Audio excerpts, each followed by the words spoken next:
তো বন্ধুরা এই মুহূর্তে আরজি করের ঘটনা নিয়ে সুপ্রিম কোর্টে 20শে আগস্ট তো আজকে একটা হিয়ারিং হয়েছিল এবং সেখানে কিন্তু সুপ্রিম কোর্টের প্রধান বিচারপতি এই হিয়ারিংটা কিন্তু করেছেন এবং সেখানে কিন্তু তিনি বিভিন্ন রকম আদেশ দিয়েছেন এবং তার মধ্যে কিন্তু একটা বিশেষ কথা শোনা যাচ্ছে যে একটা টাস্ক ফোর্স কিন্তু তৈরি করতে চলেছে এবং আরও বিস্তারিত কি জানানো হয়েছে তো সেই সংক্রান্ত বিষয়ে ডিটেলস আলোচনা করব।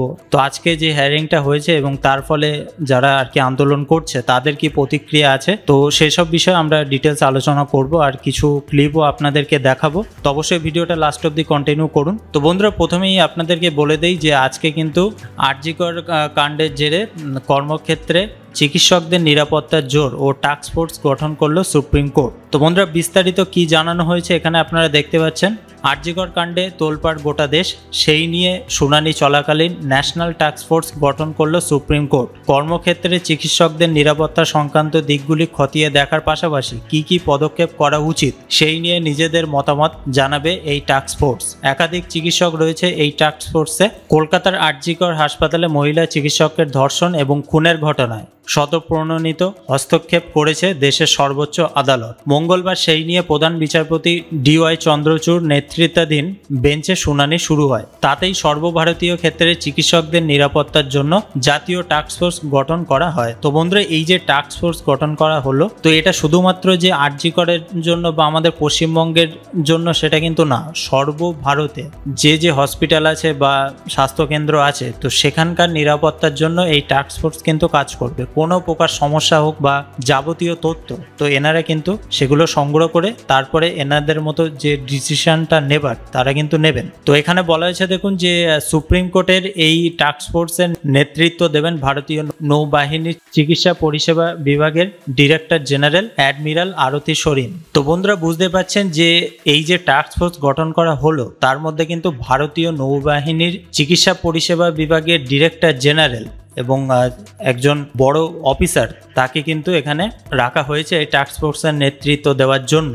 এবং এছাড়াও টাস্ক ফোর্সে রয়েছেন প্রখ্যাত গ্যাস্ট্রোএন্টারোলজিস্ট ডি নাগেশ্বর রেড্ডি, দিল্লির All India Institute of Medical সায়েন্সের director M Srinivas, Bengaluru NIMHANS এর প্রতিমা মূর্তি, যোধপুর AIIMS এর গোবর্ধন দত্ত পুরী, দিল্লির গঙ্গারাম হাসপাতালের S Rawat, Asia Pacific paediatric cardiac সোসাইটির উপাচার্য তথা অধ্যাপিকা অনিতা সাক্সেনা, যে গ্রুপ হাসপাতালের পল্লবী সাপলে এবং গুরুগ্রামের পার্টস হাসপাতালের নিউরোলজি বিভাগের চেয়ারপারসন পদ্মা শ্রীবাস্তব। তো বন্ধুরা বুঝতে পারছেন যে এই যে এনাদেরকে নিয়ে বড় বড় ডাক্তাররা আছে বা এখানে আপনারা প্রথমেই কিন্তু দেখতে পেলেন যে ডিরেক্টর জেনারেল ইনিও কিন্তু এই যে টাস্ক ফোর্স এর মধ্যে কিন্তু আছে। তো আমাদের ভারতে যতটা হসপিটাল আছে বা স্বাস্থ্যকেন্দ্র আছে তার মানে চিকিৎসা ক্ষেত্রে এনারা কিন্তু একটা আলাদা রকম ভূমিকা পালন করবে এবার থেকে যে টাস্ক ফোর্স গঠন করা হয়েছে।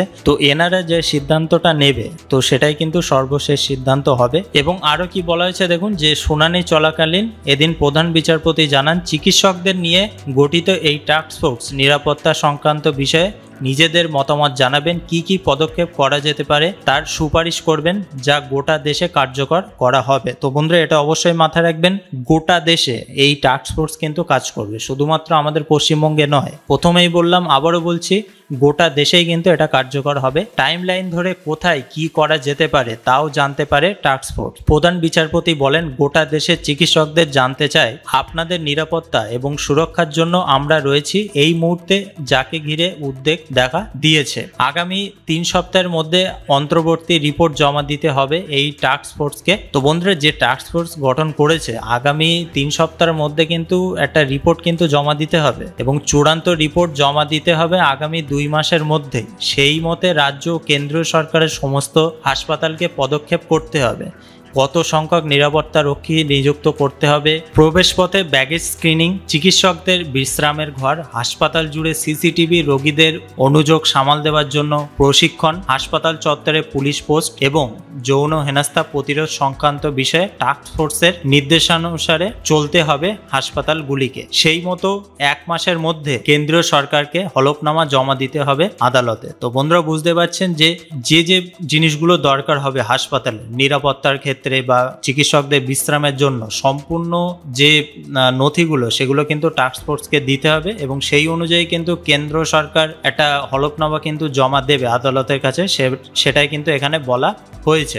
সরকারি হাসপাতালগুলিকে চিকিৎসকদের নিরাপত্তার দিকটি বারবার আলোচনায় উঠে এলেও আজ পর্যন্ত রাজ্য বা জাতীয় স্তর থেকে তেমন কোনো পদক্ষেপই চোখে পড়েনি। সুপ্রিম কোর্টেও আজ বিষয়টি ওঠে। প্রধান বিচারপতিকে জানানো হয় চিকিৎসকদের বিশ্রামের জায়গা নেই, ন্যূনতম পরিচ্ছন্নতাটুকু বজায় রাখা হয় না। এদিক একটি মাত্র শৌচালয় মেলে হাসপাতালে, সেই শৌচাগারে যেতেও অনেকটা দূর হেঁটে যেতে হয়। অবাধ্য রোগীদের সামলাতে হয় চিকিৎসকদের। চিকিৎসক এবং চিকিৎসা কর্মীদের জন্য পর্যাপ্ত নিরাপত্তার ব্যবস্থা নেই। এমনকি চিকিৎসকদের হিংসার শিকার হতে হয়। পিতৃতান্ত্রিক সমাজে মহিলা চিকিৎসকদের বিশেষ করে হেনস্থার শিকার হতে হয় বলে মেনে নেন প্রধান বিচারপতিও।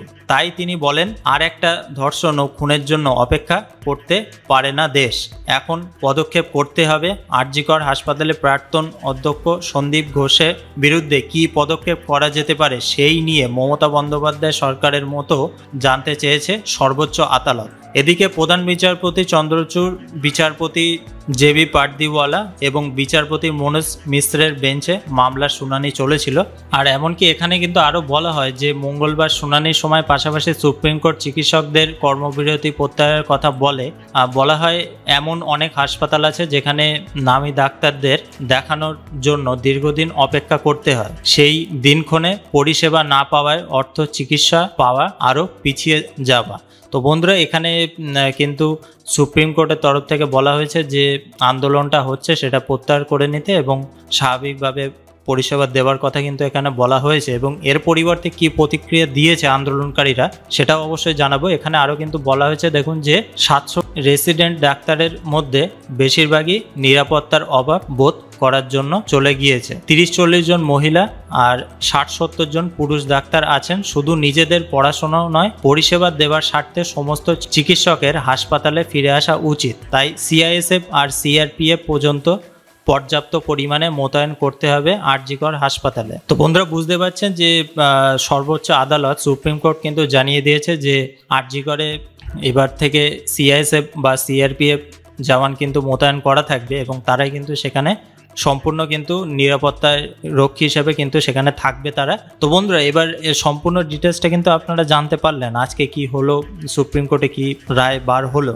এবার আপনারা শুনে নিন যারা আন্দোলন করছে তাদের মধ্যে থেকে এই বিষয়ে কি জানানো হয়েছে। তো চলুন সেটা এবার দেখে নেওয়া যাক। সুপ্রিম কোর্টের পর্যবেক্ষণ যা বিচার ব্যবস্থা, প্রথমেই বলি যে বিচার ব্যবস্থার উপরে আমাদের আস্থা আছে। আজকে সুপ্রিম কোর্ট বলেছেন সিআইএসএফ দিয়ে আমাদের নিরাপত্তার ব্যবস্থাটা দেখবেন। এখন সিআইএসএফ কত জায়গায় যাবেন এবং কতদিন থাকবেন, কারণ ওয়েস্ট বেঙ্গলের কলকাতার উপরে এরকম ঘটনা ঘটে গেছে। কলকাতা থেকে একটু দূরে যে রুরাল হসপিটালগুলো আছে সেই সব জায়গার নিরাপত্তার যে কী অবস্থা সেটা যত কম বলা যায় ততই ভালো। যেমন কাল বা পরশুই মালদাতে তিনি আবার পঞ্চায়েতের একজন সদস্য বা পঞ্চায়েত প্রধান এরকমই হবে বা কাউন্সিলর, তিনি নিজে গিয়ে সেখানে ডাক্তার নার্সদের উপর চড়াও হয়েছে, অশ্রাব্য গালিগালাজ দিয়েছে। ফলে সিআইএসএফ কতদিন থাকবে এটা নিয়ে একটা প্রশ্ন। তার থেকেও বড় কথা হলো যে ঘটনার জন্য এতদিন আমাদের জাস্টিস চাওয়া, সেই ঘটনার খুব একটা দিশা যেন আজকে পেলাম না, এটাই দুর্ভাগ্যজনক। সুপ্রিম কোর্ট যদিও কিছু নথিপত্র চেয়েছে হাইকোর্টের কাছে, সেগুলো দিতে হবে, তারিখ নির্দিষ্ট করে দিয়েছেন, কিন্তু এত উন্নত সমস্ত টেকনোলজি তার সত্ত্বেও এতদিন লাগাটা আমাদের কাছে একটু মানে কি বলবো, দুর্ভাগ্যজনক লাগছে। লড়াই চলবে যেরকম চলছে। তো বন্ধুরা, আশা করি বুঝতে পেরেছেন সম্পূর্ণ বিষয়টা। সুপ্রিম কোর্টের তরফ থেকে যে রায়টা বা টাস্ক ফোর্স গঠন করা হয়েছে বা সিএসএফ বা সিআরপিএফ জওয়ান আর কি নিরাপত্তা রক্ষী হিসেবে রাখা হবে এবং এদিকে যারা যারা আন্দোলন করছে তাদের বক্তব্য কি আছে। তো বন্ধুরা, এর পরবর্তী সময়ে যদি কোনো আপডেট আসে অবশ্যই কিন্তু জানিয়ে দেবো। এর পরবর্তী সময় সুপ্রিম কোর্টের তরফ থেকে কি জানানো হয়, এই কেসের ক্ষেত্রে কি অগ্রগতি দেখা যাচ্ছে বা কোনো যদি আপডেট আসে অবশ্যই কিন্তু জানিয়ে দেবো। তো বন্ধুরা, অবশ্যই আমরা এই যে ঘটনাটা ঘটেছে তার জন্য কিন্তু জাস্টিস চাই। তো অবশ্যই কমেন্ট বক্সে লিখে জানাবেন যে উই ওয়ান্ট জাস্টিস। আর আপনাদের যদি কোনো প্রকার মতামত থাকে এই বিষয়ে অবশ্যই কিন্তু জানাবেন। তো বন্ধুরা, ভিডিওটা এই অবধি শেষ করছি। আর এতক্ষণ আমাদের এই ভিডিওটা দেখার জন্য আপনাদেরকে অসংখ্য ধন্যবাদ।